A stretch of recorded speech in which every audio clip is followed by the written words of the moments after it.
कवर्धा में हुई घटना पर पूर्व मंत्री व विधायक अजय चंद्राकर ने कहा है कि मजिस्ट्रियल जांच के आदेश हुए हैं। कांग्रेस को आरोप लगाने की जगह इंतजार करना चाहिए। किरणमयी नायक का रुख किधर है, दिखाई दे रहा है। परिणामों का इंतजार करना चाहिए। कहाँ? बलौदा बाजार में। ये कवर्धा वाले मामले। देखिए, चूंकि मजिस्ट्रेटियल जांच के आदेश हुए तो कांग्रेस को आरोप लगाने के बजाय उसका इंतजार करना चाहिए। एक दूसरा, श्रीमती किरणमयी नायक ने यह कहा था कि मैं इस्तीफा नहीं दूंगी सत्ता परिवर्तन के साथ, तो उसका मानसिक जुड़ाव किधर है यह बहुत स्पष्ट है।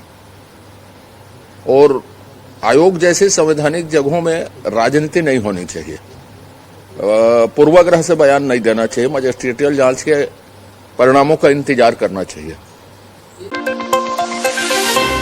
बीजेपी मोर यूथ मोर अभियान पर पूर्व मंत्री व विधायक अजय चंद्राकर ने कहा है कि 11 लाख सदस्य बनाए जाने हैं।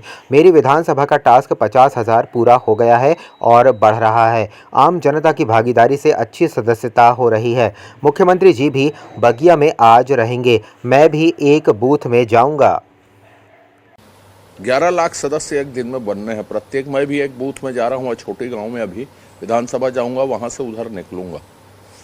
और मेरे यहाँ आप लोग यदि सोशल मीडिया पढ़ते होंगे तो 50,000 प्रति विधानसभा में जो टास्क दिया गया है वो पूरा हो चुका है। 51,000 का आगे निकल गए, हम तो 60,000 से आगे निकल गए होंगे। 10,000 प्रत्येक विधायक को लक्ष्य दिया था, उसको भी मैंने एक हफ्ते में पूरा कर दिया था। 10 तारीख को ही पूरा हो गया था। तो कांग्रेस जो आरोप लगाती है वो गलत है। मैं अपना उदाहरण बता रहा हूँ ना आपको, तो बिल्कुल बनाएंगे और सफल होंगे। बिगड़ती कानून व्यवस्था पर कांग्रेस छत्तीसगढ़ न्याय यात्रा निकालेगी। मामले पर पूर्व मंत्री व विधायक अजय चंद्राकर ने कांग्रेस से सवाल पूछे हैं। उन्होंने कहा कि कांग्रेस को पहले यह बताना चाहिए कि बलौदा बाजार घटना में क्या भूमिका है। कांग्रेस में कोई विश्वसनीय नहीं है। नहीं, उसमें कांग्रेस को पहले यह बताना चाहिए कि कांग्रेस की बलौदा बाजार की घटना में क्या भूमिका, और कांग्रेस उसकी निंदा करती है कि उसके समर्थन में उसके विधायक किस लिए वहां गए थे, उसके पूर्व विधायक किस लिए शामिल थे सामाजिक बात में। वो भड़काने के लिए थे कि उनकी भागीदारी थी, कि उन्होंने आर्थिक संसाधन जुटाए। न्यायिक जांच में सामने आएगा। न्यायिक जांच का कांग्रेस को इंतजार करना चाहिए। न्याय हुआ है कि अन्याय हुआ है उसके बाद सामने आएगा। लेकिन अपने दृष्टिकोण को स्पष्ट करने में न्यायिक जांच की जरूरत नहीं है। तो नाटक करने के बजाय जो उन्होंने मांग की विधानसभा में न्यायिक जांच की, वो हो रही है, उसका इंतजार करना चाहिए राजनीतिकरण करने के बजाय।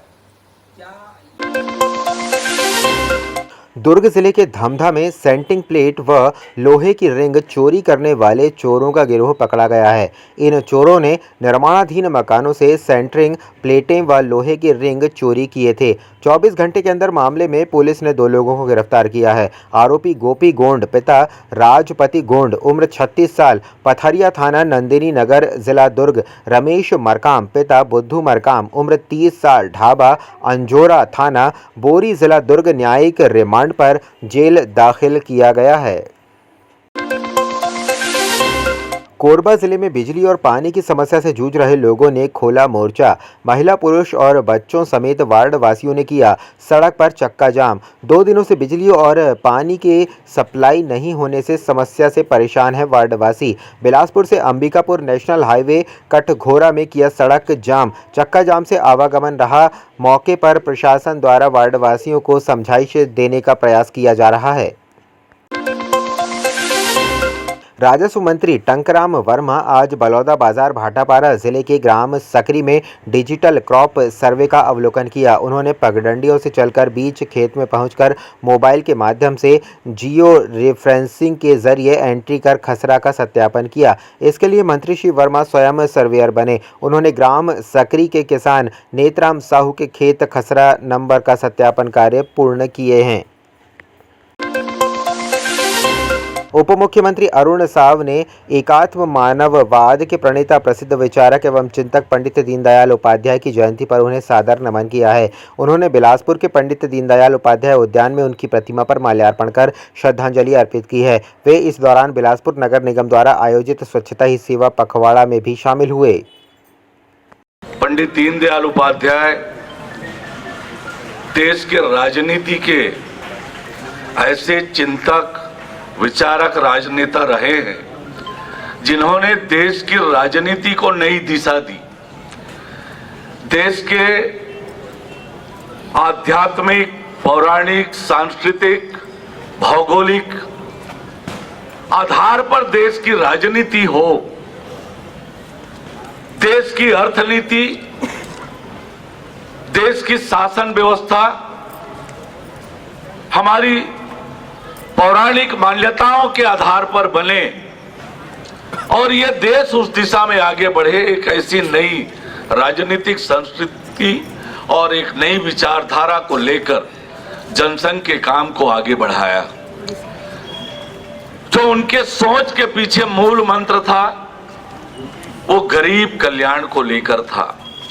गरीबों के जीवन में परिवर्तन आए, गरीबों का जीवन सुलभ हो, ऐसी देश की राजनीति की व्यवस्था बने, ये उनकी विचारधारा का मूल तत्व था।